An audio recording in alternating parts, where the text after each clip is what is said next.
He wasn't a threat, but they treated him like one. A heartbreaking and powerful true-to-life story of Malik Patterson, a 17-year-old black boy wrongly profiled and dehumanized by police, an emotional journey he takes to reclaim his voice. This story will leave you speechless, reflective, and questioning how far we've really come. Malik Patterson was 17, the first time someone looked at him and didn't see a boy. It was a Friday evening in early spring. The streets of Baltimore were still wet from an afternoon rain, and Malik was walking home from basketball practice, his gym bag slung over his shoulder, earphones in, and hoodie up, not because he was hiding anything, but because the cold breeze cut deep after a sweaty 2 hours on the court. He was tall, 6'1", lean and athletic.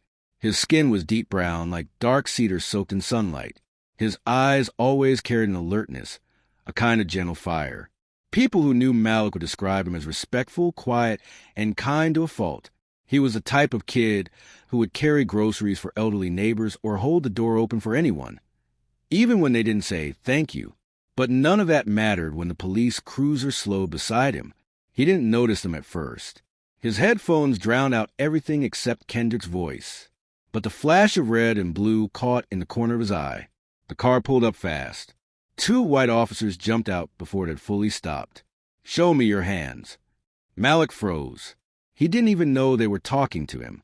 "Hands. Now, get down." On the ground. Instinctively, he raised his hands. "I didn't do anything," he said, slowly taking one earbud out. His voice cracked with confusion more than fear, at least in that moment. "Get on the ground. Face down. Now." People started to stare. Cars slowed.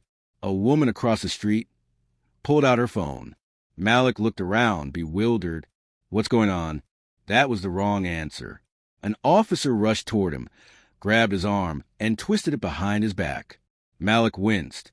"I'm not resisting," he shouted, dropping his gym bag. The second officer swept his legs from under him. His chin hit the wet pavement with a thud. In less than a minute, the boy who had just left practice, sweaty, tired, hungry, and dreaming of a shower, was now cuffed, face down on concrete, with a knee pressed between his shoulder blades. He hadn't even asked why, because the look in their eyes already told him the answer. Later, they said it was a case of mistaken identity. A call had come in about an armed robbery 2 blocks over. The suspect was black, male, wearing a hoodie. That was all it took. There was no weapon, no crime, no reasonable suspicion. Just a boy walking home. They ran his name. Found nothing. Then, without apology, they uncuffed him. "You're free to go," one officer said flatly, as if Malik should thank them. Malik's voice trembled. "You slammed me. You pushed my face into the ground.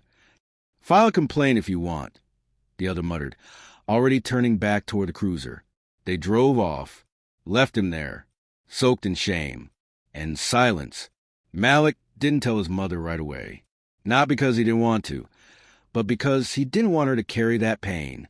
She already worked 3 jobs, kept the household running like a miracle worker, and had buried enough of her own dreams to raise 2 sons on her own.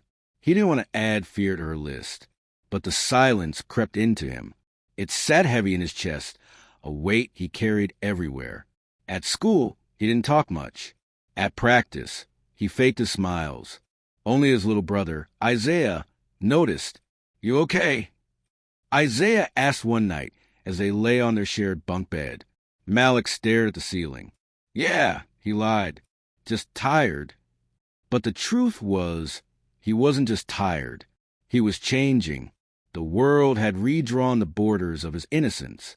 Where once he believed he was seen as a human being, now he understood something sharper. To many, he was a shadow. And shadows scare people. It wasn't the last time. 2 months later, Malik and his friends went to a corner store after practice. They joked and laughed, clowning around like kids do. They didn't break anything, didn't steal, but the cashier watched only them. When they left, a cop car followed their group for 2 blocks. Another night, Malik was stopped again. This time, they said he fit the description of someone tagging a wall. Spray, paint was never his thing. He preferred sketching. His notebook was full of pencil drawings, faces, cityscapes, eyes that stare back at you. He tried to keep his dignity. tried not to let it define him. But every encounter chipped away at something. Not just his trust in the police, but in the whole idea that being good was enough. Because it wasn't. Mrs. Jensen was Malik's English teacher. White mid-40s, with cropped hair and a voice that commanded attention. She wasn't the overly kind type, but she noticed things. One afternoon, she caught Malik lingering after class. "Something's been different," she said, handing back his essay. "You want to talk about it?" He shook his head, but she didn't let it go. "I've read your writing, Malik. You got fire in you. Don't let the world douse it with its stupidity." He hesitated. Then slowly, piece by piece, the words came out. About the police. The fear, the shame, the helplessness. Mrs. Jensen listened. She didn't offer shallow sympathy. She just sat there, holding space. "You ever thought about writing it down?" she asked. "Tell your story. Make them see you." It sparked something in him. Maybe he couldn't change everything, but maybe he could make them look. Senior year, the school hosted an assembly on community justice. Students were allowed to submit speeches. Mrs. Jensen encouraged Malik to submit his. He almost didn't, but he did, and they picked it. On the day of the assembly, he stood on the auditorium stage, hands shaking, breath short. Hundreds of faces stared up at him, and then he spoke. "I'm not a threat," he began, "but they treated me like one, not because of what I did, but because of what I looked like." He told the story of that night, the cold ground, the cuffs, the silence, the shame. He told them about the eyes that feared him before he even spoke, about the way society teaches people to brace themselves when a black boy walks by. "I was 17, he said, walking home, listening to music, dreaming about college, and suddenly I was a suspect." The auditorium was dead quiet. "I'm not here to make you comfortable," Malik finished. "I'm here to ask, when did the color of my skin become a reason to be afraid?" He stepped back. The silence lingered. Then came the applause, and then the tears, and then the conversations. The video of his speech went viral, shared by students, teachers, even news outlets. For a week, Malik's phone didn't stop buzzing. Some people called him brave. Some called him a liar.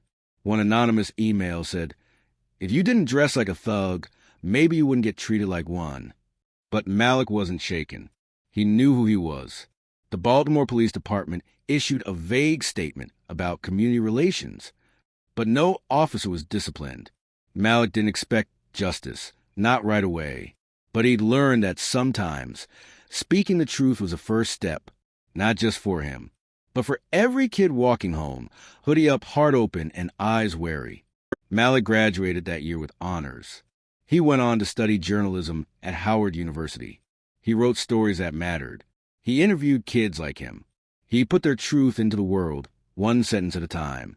And every time he saw a boy stop for matching a description, he remembered they weren't afraid of him. They were afraid of what he represented.